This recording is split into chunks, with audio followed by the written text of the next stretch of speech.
Are you ready? I don't know what to do. Oh.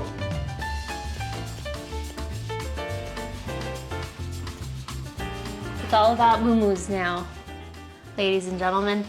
Okay, here we go. Hey guys, it's Duane and Me. and Unborn I baby. just went like this. And Dunkin' Donuts cup. Our first son. Our first son. Here he is, nice and clean. A dunk dunk dunk. Smell good. A dink dink dink. A dunk dunk dunk. A dink dink dink. A dunk dunk dunk. You better be a good brother. He will be a good brother. He will be a good brother. That was a loud thump. You getting heavy? Whoa. A lot of people sent in Jeez. questions. So I put on my Instagram to send in your pregnancy or relationship questions because Craig and I are going to do a Q&A today. Today is June 6th. It's also my dad's birthday. He would have been 72 today, which is crazy. And it was really sweet too. His best friend texted me this morning and was like, thinking of you and your dad today. And I was like, yep, definitely have a beer for him. I thought you said something about like having a beer and tacos, but no beer. I said, have a beer for him today. And he said, he was like, you too have some tacos but no beer for you. Because my dad loved tacos. So, and usually Craig and I go out for like tacos today. On that note of my dad, it's really exciting that we are having a boy because I know that he would be very, very ecstatic about that. So I think he knows somewhere, wherever he is, and I know that he's super happy for us. So let's get into the questions. How did you react when you found out you were pregnant? You two will be the best parents. I don't know what vlog number it is, but I'll put it right here if you want to watch. We talked all about that. She cried. I cried, but in a very like nervous, scared type of way. Unexpected. I felt bad for Craig because I wasn't the like wife that was like, we're pregnant and like so happy. I was like crying out of fear and shaking. But it's okay because it was a very real way to... Life is not what you see on social media. Yeah. Not everybody reacts with like balloons and confetti and, you know. We're human beings. Yeah. It was an unplanned pregnancy and it's scary. It was very scary. It's life-changing. Yeah. And not everyone is like super ready for, you know, family life. But I go into all the details and everything in that vlog. So definitely click on it or watch it after this one. I like that. Is it hard living with Craig sometimes? That one? Is that the one? No, I don't know. I think it's hard living with a significant other in general sometimes. Yeah, I mean, it's just because like, you know, you're two different individuals coming together and like, especially during quarantine and spending way more time together than normal. And so there's always like an adjustment, you know, that has to be made. But I don't know, I think we have also had a lot of fun over the past year. Like spending so much time together. But Craig and I have lived together for 8.5 years now, which is insane. Why did you guys wait so long to get married? No hate, just curious. That one, I like that one. We started dating when I was 20 years old. Yeah. Felt like the right thing to do, to wait and live with each other and learn everything we possibly could about each other. And sometimes relationships don't work out. And we decided to move across the country with each other before ever living together. So we just wanted to take our time. I mean, I wanted to propose like 2 years before I did, and it just wasn't, you know, the right time financially or maturity-wise. So, but we also were on the same page of like we didn't want to rush it. We both were just like, we'll get married when we'll get married. We'll have kids when we'll have kids. You know, everyone has like different paths, and hopefully the one that you find that you're gonna spend the rest of your life with, you know, it's a very similar path. And we just got lucky that we were on, you know, we just felt the same. Just because we waited doesn't mean that we were both like completely ready as well. You know, like it's scary. They're big moves in life. Do you want more kids? One more. One more. I think we want 2. Yeah, well, I mean, that's the goal. Ideally. Ideally, yeah. Are you going to move once your baby needs his own room? Most likely, yes. Fortunately, we moved to this apartment, basically signed the lease, and then found out that I was pregnant. But fortunately, like we have a washer dryer here. It's a much bigger apartment than we were in, so we feel very blessed about that. But probably 3 times as much counter space. Yeah. kitchen storage and dishwasher. But for the first 6 months, he's going to be in our room anyways. For now, we'll be okay. But possibly when he's like toddler. Oh, definitely. He needs his own room. Do you think Nacho's going to be a good brother? I do, actually. We were talking about this yesterday. It was really cute. A few years ago when my grandpa was still alive, when Craig and I and Nacho were visiting California, my mom said that she found Nacho like laying in bed with my grandpa. And I think it was the first time that we had taken Nacho I think it was Nacho's first trip to California. And Nacho was just like curled up next to my grandpa in bed. He seems nice. Yeah. I want to curl up. And I feel he's very like affectionate. He's so affectionate. And so I feel like if Nacho just like finds a person that is just like there, he's just gonna go and the baby's definitely gonna feed him. Cuddle next to him and just be loving. I think Nacho will have like good instincts. Yeah. In regards to knowing that we have a new family member. Are you having a natural birth or will you have the epidural? The plan so far is to have an epidural. Well, it was highly recommended, right? Because of just lots of things. Back issues. I also have apparently scarring. I had stomach surgery when I was 18 because I had really bad acid reflux. I had GERD. And since then, I've had very many upper GIs, which are like endoscopies. And so because I've like had anesthesia many times, the anesthesiologist said that there could be scarring or something of that sort. So he recommended it, and he recommended it earlier in my labor. So we'll just see how that goes.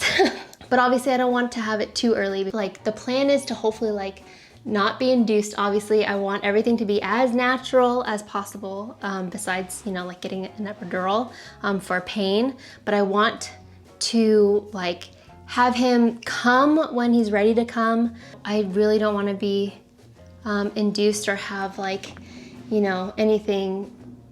I just want him to come when he's like ready to come. I want that whole portion to be like as natural as possible. Praying. So knock on wood.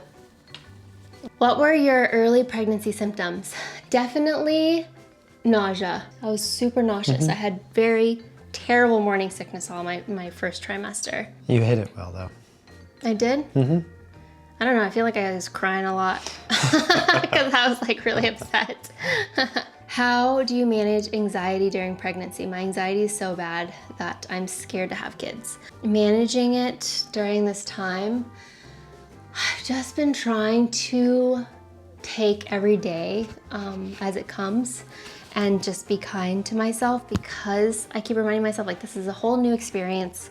This is, you know, my body's going through a lot already. It's best to like be kind and calm for myself, my mind for him. And it's crazy. I've never felt so relaxed, I guess, during this time. But I feel like the fact that I've been taking it day by day, it's helped me so much.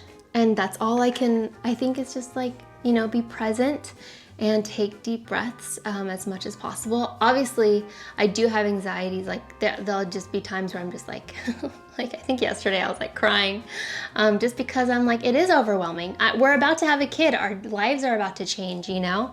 But you have to just, through the process of all of this, just be kind to yourself, whether you're pregnant or you're not pregnant, whatever you're going through. It feels like you have been really kind to yourself, at least more so than normal, yeah. Yeah, I think so too. It's important. I feel very grateful that I've been doing that for myself. Favorite and least favorite thing about being pregnant? Let's see, my favorite thing about being pregnant is that Craig helps me way more just in life, just helping me get up. I just put my get up from wherever I am. Also, one of my favorite things is Craig reading to me. He's been reading pregnancy books to me like pretty often. I was gonna say, there's another question right here about like mentally preparing for such a big change. And I think that that's been really helpful, is reading together. Yeah, more knowledge, you know, for both of us, and to know what's going on with my body and everything. We have the What to Expect book, and it's been great. It's like, it shows you like it tells you week by week, and then like month by month. It's just been very informative, which is also kind of like calming, because then you feel like you know you know more rather than like this is all just so strange. Do you feel any pain from pregnancy? The last couple weeks have honestly been so hard, and I don't know how I'm going to get through this last month. I'm currently 35 weeks right now, and I feel like every single day I'm more out of breath. I don't know if it's because he's been like even more squished in there, but he's just been like, his rolling and his jabs been hitting spots where I've just had like shooting pain, and it stinks. But it's all also crazy at the same time, because when I look at myself in the mirror and I see this huge belly that is like carrying life and is carrying a baby, like there's a baby in me right now. It's slowly insane. brewing. It's slowly brewing. Effing shit up. Okay. Why are you so cute? Oh, Jackie. You answer that. Better be good. Next question. Hey! Did the pregnancy strengthen your relationship in any way? All the best for you. I believe so. This is something that we're like getting through together, you know? That we've never been through. Not getting through, but like... experiencing together? Yeah, growing from. Yeah. I don't want to say challenge, but like when you go through something in life that you've never been through, and it's just like how you process it, deal with it, get through it, you know? There's like things like my dad passed away when we were, you know, in a relationship. We moved to New York City together, across the country together, like in our early 20s. And that was a huge thing that we experienced and processed together, and like learned the value of money and like responsibility, and like, you know, and this is like the biggest thing yet, almost. There was a question really, really early in your list that said something about like how to find your soulmate or something. And I feel like what you're saying really speaks to that whole notion of soulmates. And that's like, if you can get through life's hurdles as a team, then honestly, I feel like the whole soulmate thing is a process and less just like an immediate puzzle piece. Because if you can't get through rough waters, like just the things that life throw at you, then But it like together with somebody, yeah, then it's also like kind of eye-opening to be like, okay, maybe this person isn't the one for me. Like this is, you know, if we're not on the same page, or if we can't compromise, or yeah, exactly. Then I mean, like you can't expect every single person that you get into a relationship be like the one. You know, you're both raised from different families, from different backgrounds, like everything. So it's like almost like, I don't know, I feel very lucky that we are obviously two very different people, that we're just able to see life very similarly and work together through things. I just said to you the other day, I don't feel like our relationship's ever been difficult. Yeah. And I think honestly that's why it works. We're not here for a very long time, so if you can find somebody who like you just you're love difficult. being just love being with, and you guys have fun, and there's like, you know, it's not dramatic, and it's just like you guys can just like flow through life together. But then also lift each other up out of, Oh my God, yeah. you know, difficult And lift each other up experiences. throughout. Pregnancy, life, everything, careers, everything. And I just feel very lucky that we have, you know, that. Oh, we're definitely lucky to have each other. Yeah. What do you miss most about not being pregnant? I just said this wearing morning. jeans. I miss wearing jeans so much. All I want to do is just like put on my high-waisted jeans more than anything in the whole entire world. That's all I want to do. Cuddling. Oh, you miss cuddling. I miss like you, me, like like being laying able to lay on top of me. Yeah.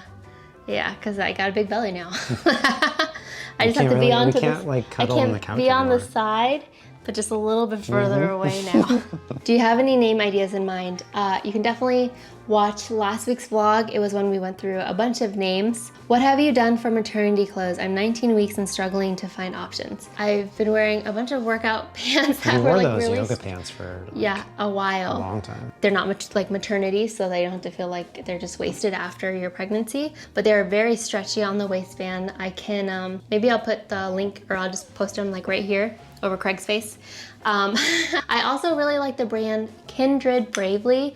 They have a lot of like ribbed jersey, comfortable clothes if you want to buy just like a couple pieces of maternity clothes during this time. I have this black jersey knit dress that I literally wear like 4 times out of the week. You've definitely worn a lot of dresses in general, yeah. Yeah, just dresses. Just flowy clothes. Flowy clothes. It's just wearing so many baggy shirts with like biker shorts. Definitely check ASOS. I've gotten like a cheap... Biker like bicycle or...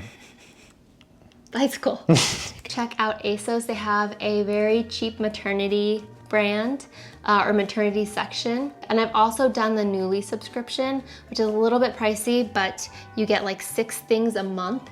And they have a maternity section, but you can also just like go through their normal clothes and get stuff that like looks like it fits baggy. So smart. Yeah, and that's like a monthly subscription. So it's like during this time when I don't want to like buy things and have like take up space in my closet for, ever, then I can just like rent some clothes and just like have them for the time being. And that's been really lovely. The last one, okay. How to keep things spicy in a long-term relationship. Go on dates. Yeah. We've been going on dates, especially just because it's like, baby's gonna be here soon. So we're like, okay, maybe once a week we'll go out to brunch or we'll go out to like dinner, like dress up, get ready and go somewhere like cute and nice and just spend time with each other. And I feel very lucky that we've been together for so long and we still have like so much fun together, I just love you. I feel like it's still, it's still spicy. Relationship is still spicy. You think it's spicy? Yeah. Or are you bored? Are you bored? No, I think it's a spicy meatball. Yeah, you think it's spicy meatball? Yeah. Okay.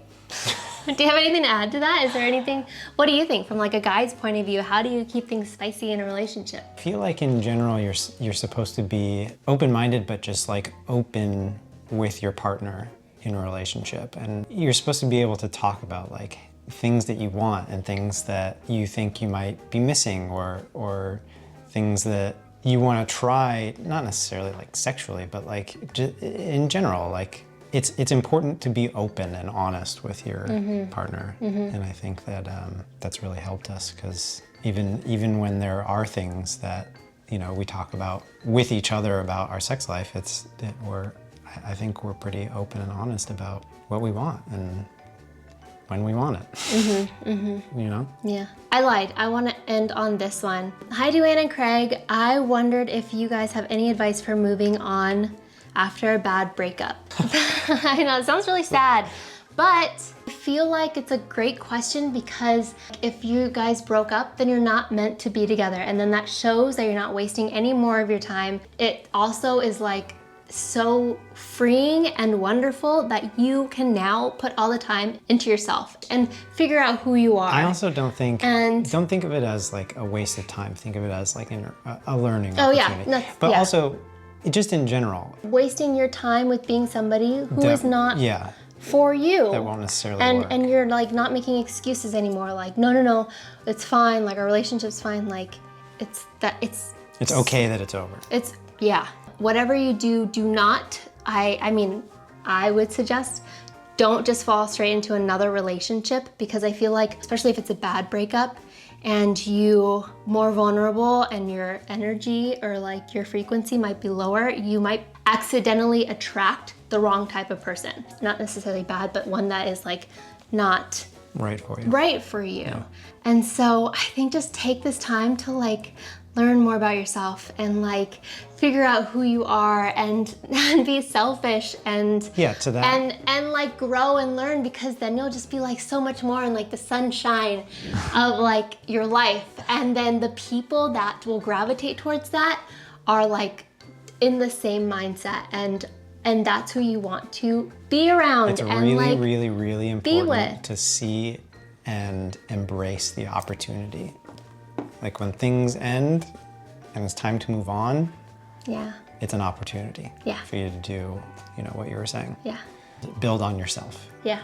And then in the future, when you're just like high and mighty, the right person will come along. And so that's also what makes a great relationship is two individuals, not necessarily two people that are, one and the same. It's in a relationship, you should still be yourself and do things for yourself, by yourself. Yeah.